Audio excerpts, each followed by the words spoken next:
Selamat datang kembali di Nyeplak Film. Jadi kali ini Mas Mamat mau menceritakan sebuah alur cerita film horor namun sedikit dibumbui komedi, yaitu tentang suami istri yang memiliki toko daging dan nyaris bangkrut. Bukan hanya itu saja, sekelompok berandalan vegetarian selalu mengganggu usaha mereka. Berawal tidak sengaja membunuh seorang vegan, akhirnya menjadikan Pak Sutri ini kecanduan untuk membunuh para vegan lainnya dan dijual dagingnya. Nah, berikut ini adalah alur cerita film Some Like It Rare 2022. Agar Priuk Mas Mamot tidak guling lagi, ada baiknya dibantu subscribe, like, komentar, dan share ke berbagai akun media sosial kamu.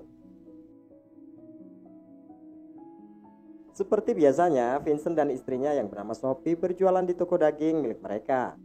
Namun toko itu tampak sepi, dan hanya terlihat seorang wanita pembeli yang menikmati cara Vincent mengurut daging dan menepuk-nepuk daging jualannya itu. Istrinya yang melihat gelagat itu tampak cemburu. Namun cara itu rupanya dilakukan Vincent untuk membuat kualitas daging lebih baik. Tidak lama kemudian sekelompok berandalan berkostum hewan menyerang toko mereka dan menyiramkan cairan darah binatang ke tubuh Sophie. Vincent pun keluar mengejar mereka dan berhasil membuka topeng kepala babi dari salah satu pelaku. Namun 3 berandalan lainnya kembali dan mengajar Vincent. Mereka pun melarikan diri sambil meneriakkan jargon kekuatan V atau kekuatan vegan. Mais prends ça comme une bonne nouvelle, ma louloute. Hari berikutnya Sophie menceritakan masalah kehidupannya kepada Stephanie yang juga sama-sama memiliki bisnis toko daging. Namun bedanya Stephanie sukses dan mempunyai 3 cabang toko daging. Sophie bercerita bahwa pengajuan pinjaman mereka ditolak oleh pihak bank setempat. Namun bukannya memberikan solusi, Stephanie malah menyarankan untuk bercerai saja dengan Vincent. Sophie tambah sedih ketika Stephanie memamerkan baju sutra yang dikenakannya seharga 400 euro dan mengatakan Sophie bahkan tidak mampu membeli baju yang berbahan katun saja. Bukan hanya itu, Mark suaminya juga menceritakan dia mampu menjual 2 ton daging dan berpenghasilan 100.000 euro dalam sebulan. Mark kemudian memberikan hadiah untuk Vincent, yaitu senapan untuknya berburu babi. Walau awalnya Vincent menolak karena tidak memiliki izin, namun Mark memaksanya.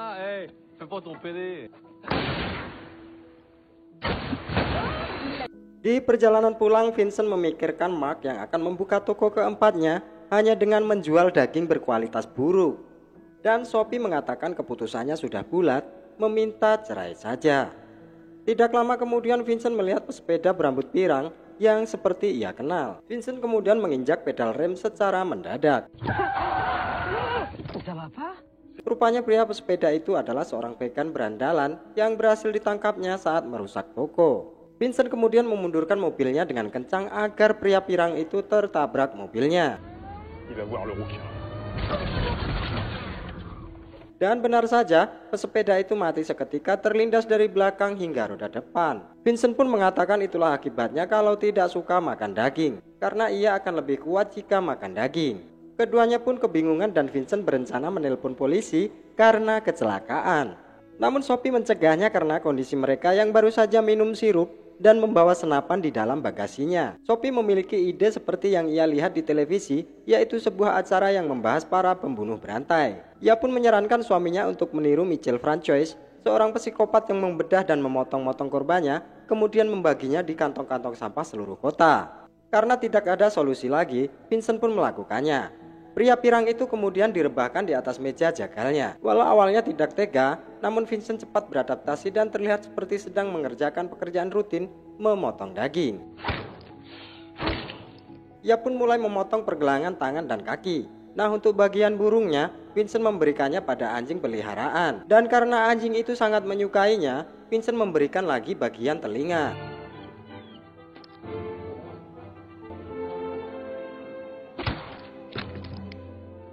Pagi harinya, Vincent menanyakan kemana potongan-potongan daging itu. Ia pun terkejut Sophie menjual daging si pria berambut pirang. Dan benar saja Nyonya Koignat kembali untuk membeli daging itu yang menurutnya sangat enak. Wanita itu pun bertanya daging apakah yang mereka jual. Dengan spontan Vincent mengatakan bahwa itu adalah daging babi dari Iran yang sudah berevolusi menjadi pengikut Syiah, sehingga rasa dagingnya menjadi lezat. Vincent kemudian menggiling daging itu, dan ia pun terkejut istrinya bahkan mau mencicipi. Dan betapa kagetnya Sophie. Baru pertama kalinya ini ia merasakan daging yang sangat enak. Setelah Nyonya Koignat pergi, Vincent berencana membuang sisa daging lainnya yang akan dicampur bersama daging kedaluarsa. Namun Sophie melarangnya karena menurutnya daging itu akan menyelamatkan toko mereka dari kebangkrutan. Dan ditambah lagi rasanya yang sangat enak gila. Sophie meminta Vincent untuk mencobanya, karena kini Sophie sudah tidak tahan untuk nambah lagi. Vincent tetap bertekad ingin membuangnya. Namun lagi-lagi Sophie memiliki alasan yang tepat, bahwa yang mereka lakukan adalah kejahatan yang sempurna tanpa menyisakan mayat. Tidak lama kemudian seseorang yang merasakan kelezatan daging babi Iran itu dari Nyonya Koikna datang untuk membeli, dan daging babi Iran akhirnya ludes terjual. Hingga yang terakhir datang seorang polisi yang bernama Temek, penasaran dengan daging babi Iran itu. Kok polisi rupanya ingin mencoba iga panggang babi Iran dengan bumbu kacang dan keju. Polisi itu pun mengatakan masih menyelidiki kasus pengerusakan toko Vincent oleh para vegan berandalan. Dengan nada bercanda, ia mengatakan akan membuat daging cincang dari para preman itu, dan Vincent hanya tersenyum kaku. Malam harinya Vincent diam-diam memasak potongan terakhir daging itu. Dan betapa syoknya dia, ternyata benar apa yang dikatakan oleh Sophie. Daging itu sangat enak gila. Sophie yang diam-diam melihatnya dari belakang menertawainya. Vincent yang merasa malu, pura-pura hanya mencicipi. Namun ketika Sophie ingin menghabiskan daging itu, Vincent bahkan tidak rela. Di tengah percakapan ini mereka membayangkan memiliki peternakan para vegan yang akan membuat mereka cepat kaya. Di hari berikutnya, Chloe putri mereka datang bersama pacarnya yang bernama Lucas. Vincent pun mengajaknya untuk makan dan menawari daging panggang. Namun Sophie dan Vincent terkejut karena Lucas ternyata juga seorang vegetarian. Dan bukan hanya itu saja, mereka pun dibuat terperangah karena Chloe anaknya kini yang juga ikut-ikutan anti daging alias vegan. Ketika Sophie menawari Lucas minuman anggur, Lucas bahkan menolaknya. Lucas menjelaskan bahwa ketika anggur itu dibuat, banyak sekali serangga mati dan hewan-hewan kecil malang yang menempel di buahnya. Dia juga mengatakan keju adalah bentuk perbudakan terhadap hewan, karena para peternak memerah susu mereka dengan paksa. Mendengar ceramah Lucas itu, Sophie menjadi stres dan Vincent pun ikut geram. Vincent kemudian mengambil pisau potong dan mengajak keluar Sophie untuk mencari mangsa para vegan. Mereka pun mendatangi restoran khusus para vegan. Dan ketika melihat pria pelayan, Sophie mengatakan terlalu kurus, tidak ada dagingnya. Sophie pun mengincar pria gemuk yang sedang memegang ponsel. Namun menurut Vincent, dagingnya kurang enak karena dia seperti pria stres yang kurang bercinta. Pak Sutri ini kemudian bertanya pada pelayan, mengapa restoran vegan selalu menyediakan sosis tahu. Pelayan yang tidak tahu mau jawab apa, ia pun memanggil bosnya. Melihat si bos yang gemuk, kemerahan dan muda, Sophie merasa terpenuhi kriterianya. Mereka kemudian mengikuti si bos saat berjalan pulang. Saat ingin melakukan aksinya, tiba-tiba Vincent menjadi grogi, merasa tidak tega. Namun lagi-lagi Sophie membujuk demi menyelamatkan toko mereka. Sophie kemudian pergi mengambil mobil dan Vincent ikut masuk ke dalam rumah si bos dengan pisau potong yang sudah disiapkan. Ketika Vincent ingin menghabisinya dari belakang, si bos berteriak dan Vincent kembali tidak punya nyali. Sophie pun bertanya apa yang terjadi, namun Vincent beralasan pria gemuk itu pandai bela diri dan menghindar. Sampainya di rumah, Sophie kembali nonton acara psikopat di televisi. Kali ini ia terinspirasi Pierre Michel, seorang psikopat yang menggunakan modus operandi dengan mengundang siswa perempuannya untuk ambil bagian dalam aksi lingkungan dan memancing mereka ke dalam hutan. Dan benar saja, Pak Sutri ini berpura-pura menjadi aktivis vegan yang peduli akan nasib para hewan yang digenosida. Beragam respon mereka dapatkan. Seorang pria gendut pecinta daging sapi bahkan memaki mereka. Namun seorang pria vegan yang akut mendukung aksi mereka. Pria ini merasa kasihan dengan harimau sirkus yang dirubah seolah-olah menjadi kucing. Kemudian mereka disuraki dan diberi tepuk tangan. Bukan hanya itu saja, pria ini juga prihatin dengan nasib burung kolibri yang berbulu indah, karena bulunya sengaja dibuat sulak dan dijual. Hingga yang terakhir, seorang pria kerempeng berkumis yaitu Joshua memuji aksi mereka. Rupanya Vincent dan Joshua membuat janji untuk bertemu di suatu tempat. Pak Sutri ini kemudian menyiapkan akal bulusnya. Mereka berencana menghabisi Joshua walau kecewa dagingnya tidak cukup banyak. Namun ketika Vincent bersemangat untuk menghabisinya, rupanya pria kerempeng itu datang bersama kedua temannya, yaitu Camille dan Hemera. Dan ternyata merekalah para gangster yang sudah menyerang toko daging miliknya. Vincent dan Sophie akhirnya direkrut oleh rombongan ini.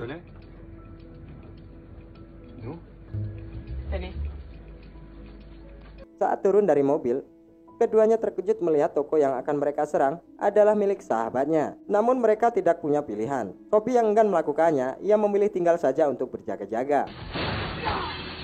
Para berandalan ini kemudian beraksi dengan brutal. Mereka memecahkan kaca etalase dan Vincent malah terlihat paling bersemangat. Bahkan ia terlihat mengencingi fotomark yang terpampang di dinding. Toko itu pun ditinggalkan dalam keadaan terbakar. Setelah aksi itu, Sophie menyalahkan Vincent karena tega melakukan pada bisnis sahabatnya. Namun Vincent membantah semua itu dilakukan karena keinginan Sophie, dan terjadilah pertengkaran. Je te largue, c'est terminé. Eh, mais c'est moi qui t'ai largué en premier. Vincent pun memilih pulang lebih dulu meninggalkan Sophie di restoran sendirian. Tidak lama kemudian datanglah pelayan muda yang keren mendatangi Sophie. Sedikit berbincang, rupanya keduanya adalah sama-sama penggemar acara pembunuh berantai. Hingga akhirnya mereka saling kenal dan bertukar cerita. Tidak berhenti di situ saja, Alexander pun mengantarkan Sophie pulang sampai di depan ruko. Alexander merasa keheranan, mengapa dia mengantarkan pulang seorang penjual daging? Karena ternyata ia adalah seorang vegetarian yang terpaksa bekerja di restoran daging. Pucuk dicinta ulang pun tiba. Mendengar hal itu, Sophie tidak akan menyia-nyiakan kesempatan. Melihat gelagat Alexander penyuka wanita yang lebih tua, Sophie menggigit lidahnya saat bertukar gudal. Akibatnya mulut Alexander mengeluarkan kecap. Monte 5 minutes chez moi juste pour te rassurer. Ah non, avec ton mari là, ouais. Rupanya cara itu dilakukan Sophie agar Alexander mau masuk ke rumahnya. Melihat istrinya pulang dengan seorang pria, Vincent menjadi emosi. Namun dia tidak bisa berbuat lebih banyak karena telah meninggalkan Sophie di rumah makan. Vincent pun masuk ke dapur mengambil pisau miliknya saat mengetahui mereka sudah bertukar gudal. Namun bukannya melarang, Sophie terus memanasinya agar Vincent segera menghabisi Alexander. Vincent semakin menggebu-gebu ingin melenyapkan Alexander dan menjadikannya sosis. Namun seperti biasa, mendadak nyalinya hilang dan merasa bukanlah ide yang bagus. Ia beralasan Alexander akan ketakutan dan menjadikan dagingnya tidak enak. Mendengar pernyataan suaminya, Sophie rela membuat Alexander menjadi rileks dengan memijat punggungnya. Lama ditunggu, Vincent tidak keluar dan malah minum teh di dalam dapurnya. Kali ini ia benar-benar kehilangan nyali dan rela disebut sebagai pengecut. Melihat Vincent sudah menyerah, Sophie mengatakan akan pergi dari rumah dan tinggal bersama Chloe anak mereka. Ia pun meminta Vincent untuk mengusir Alexander dari dalam rumah mereka. Saat Vincent keluar dapur, betapa kagetnya ia melihat Alexander berdiri tanpa sehelai benang pun di tubuhnya. Ia pun jadi kalap ketika Alexander menawarkannya untuk bergabung atau menonton saja. Alexander pun akhirnya berpindah alam akibat hantaman vas bunga. Kini mereka saling tersenyum dan kembali akur sembari memotong daging babi Iran yang baru didapatnya. Pagi harinya mereka mendengar panggilan telepon dari Stephanie dan Mark yang rukonya sudah terbakar. Mark kemudian memperlihatkan rekaman CCTV seorang dengan topeng kepala babi yang tidak lain adalah Vincent mengencingi fotonya. Temek si polisi meminta diberi waktu berbicara dengan Vincent dan Sophie. Dan Pak Sutri ini menduga polisi ini sudah mengetahui mereka pelakunya. Namun bukannya membahas kasus yang sedang terjadi, polisi ini malah bercerita sudah membuat bumbu dengan 6 rempah, madu dan krim pisang. Dan ia pun bertanya pada Vincent apakah masih memiliki stok babi Iran. Temek pun kegirangan mendapatkan daging babi Iran kesukaannya. Mengetahui daging itu ready stok lagi, antrian pun terlihat di toko mereka. Namun para pembeli ini harus kecewa karena stok kali ini terjual habis. Ketika Nyonya Koiknat bertanya kapan ada lagi, spontan Sophie menjawab besok. Namun Vincent hanya melotot saja. Dan benar saja, kali ini Vincent sudah mulai memiliki nyali dengan menangkap buruannya yang tidak lain adalah si bos rumah makan vegan. Dengan dagingnya yang melimpah, si bos pun berakhir menjadi sosis. Tidak berhenti di situ saja, mereka mulai berburu para vegan dengan senapan.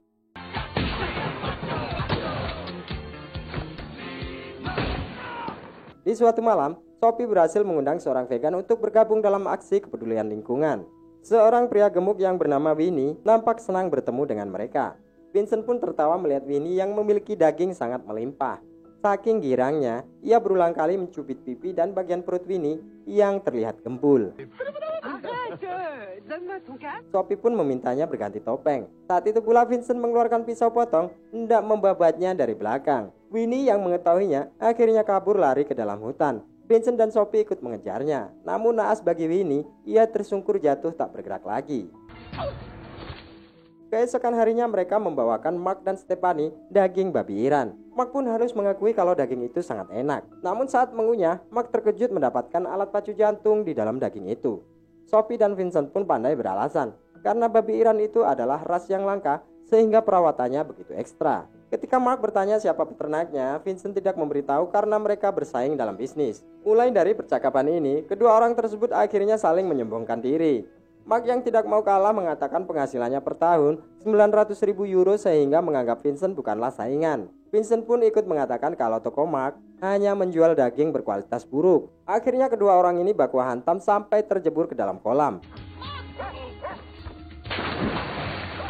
Dan Vincent menggigit telinga Mark hingga mengerang kesakitan. Sophie dan Mark terkejut Vincent bahkan mengunyahnya. Vincent mengatakan Mark kurang makan sayur sehingga telinganya kurang enak. C'est dégueu là. Suatu pagi keduanya piknik di sebuah hutan sambil memanggang sosis dari daging Winnie yang gembul. Tidak lama kemudian datanglah seorang pria yang meminta keduanya untuk pindah dari tempat itu, karena di posisi itu adalah tempat favoritnya untuk mendapatkan sinar matahari pagi. Pria itu pun merasa mencium aroma mayat terbakar. Mendengar hal itu, Vincent rela untuk pindah tempat dan mempersilahkan pria tersebut untuk melakukan yoga Bikram. Pria itu pun mulai menghirup udara dan memulai yoganya. Saat pria itu dalam posisi nungging, Vincent menembak ekornya dari belakang. Rupanya hirupan udara itu adalah yang terakhir kalinya untuk si pria malang. Keduanya lalu mengunjungi bazar planet sayuran untuk mencari vegetarian baru. Namun secara tidak sengaja mereka bertemu Chloe dan Lucas. Lucas merasa jengkel melihat calon mertuanya itu berada di antara komunitas para vegetarian dan mengatakan tukang daging tidak ada urusannya di tempat itu, sehingga orang-orang di sekitarnya pun memandang ke arah mereka. Vincent dan Sophie tidak menyadari Camille si gangster vegan memperhatikan mereka. Saat berencana pulang, mereka melihat buruan yang sempurna, hanya saja kali ini berkulit hitam. Namun menurut Sophie, itu adalah varian rasa baru yang perlu dicoba. Mereka berdua pun mengejarnya. Saat memotongnya, daging itu terasa sangat keras hingga mematahkan pisau. Vincent pun mencari pisau lainnya. Namun saat itu ia mendengar seorang mengetuk pintu dari luar yang tidak lain adalah si Pak Polisi. Namun bukannya membicarakan hal penting, si polisi mengatakan daging babi Iran begitu unik dan enak, hingga ia bertanya-tanya apakah itu benar-benar babi Iran. Vincent pun mengatakan ia mendapatkan dari pemasok yang cukup hebat. Bukannya semakin curiga, si polisi malah menginginkan daging babi Iran itu saat itu juga. Di saat membicarakan 10 vegan yang dilaporkan hilang, anjing Vincent keluar dengan potongan tangan. Vincent pun membentaknya agar keluar. Si polisi merasa aneh dengan Vincent. Namun Vincent mengatakan ia menderita PTSD sejak para vegan menyerang tokonya. Polisi itu pun akhirnya mengerti dan ia pun pergi. Vincent yang mulai ketakutan mengatakan kepada Sophie mereka harus berhenti sekarang sebelum ketahuan. Bahkan ia rela membuang daging terakhirnya di tong-tong sampah seluruh kota. Namun tidak lama kemudian Lucas datang mengetuk pintu. Lucas rupanya ingin meminta maaf atas kejadian tadi siang karena ia hilang kesabaran. Ia pun mengerti bahwa kedua penjual daging ini adalah orang jujur yang bekerja penuh semangat. Sophie menerima permintaan maaf Lucas atas kehilafannya. Sambil memijit pundak Lucas yang penuh daging, ia kemudian merencanakan perbuatan jahat lagi dan meminta Vincent mengambil sesuatu di dapur untuk menenangkannya. Vincent pun tidak mau dan meminta Lucas segera pergi dari rumahnya. Vincent menganggap gila istrinya karena ingin memakan calon menantunya. Vincent mengatakan babi Iran sudah berakhir, dan benar saja saat para pelanggan menanyakan daging babi Iran itu, Vincent tidak lagi memilikinya karena peternaknya sudah pensiun. Pembeli pun bubar ketika ditawari daging sapi tua. Sophie merasa kesal dan mengatai Vincent mulai kehilangan nyali. Di saat itu pula Vincent keluar meninggalkannya. Saat toko akan tutup malam hari, Sophie sedang sibuk menghitung uang. Di saat itu pula terdengar seorang ingin membeli daging. Betapa terkejutnya dirinya, ternyata orang itu adalah si gangster Joshua bersama anggotanya yang ia kenal. Vincent yang baru pulang bersama anjingnya terkejut melihat mobil para berandalan itu parkir tidak jauh dari rukonya. Rupanya Sophie sudah disekap di sebuah ruangan penyimpanan daging. Joshua marah karena mengetahui Sophie tidak berperi kehewanan. Joshua mengambil kepala sapi dan membuatnya seolah-olah berbicara dan menginginkan Sophie jadi potongan daging giling. Saat Camille ingin memulainya, Vincent masuk mendobrak pintu dan anjing miliknya langsung menyerang Camille dan menggigit burungnya. Emra pun tak ketinggalan ikut menyerang dengan pisau. Namun Vincent melempar kepalanya dengan pisau potong hingga menancap dan terkapar. Vincent pun bergulat dengan Joshua, namun ia kini jadi bulan-bulanan. Melihat hal itu, Sophie berhasil melepaskan diri dari ikatan dan melempar Joshua dengan gantungan daging tepat di matanya. Joshua pun menggantung dengan pengait di mata kirinya. Para gangster ini akhirnya tamat seketika. Keduanya pun kini gantian masuk acara para pembunuh berantai yang sukses menghabisi 30 vegetarian. Dan kali ini Mark dan Stephanie menjadi bintang tamunya. Rupanya Mark curiga di saat menemukan alat pacu jantung dalam daging yang dimakannya. Dan dari pernyataan itu, polisi berhasil menangkap Vincent dan Sophie hingga mereka dijatuhi hukuman seumur hidup. Nah, bagaimana alur cerita film ini? Jika kalian suka silahkan di like, dan jika tidak suka silahkan dislike. Terima kasih sudah menonton hingga akhir.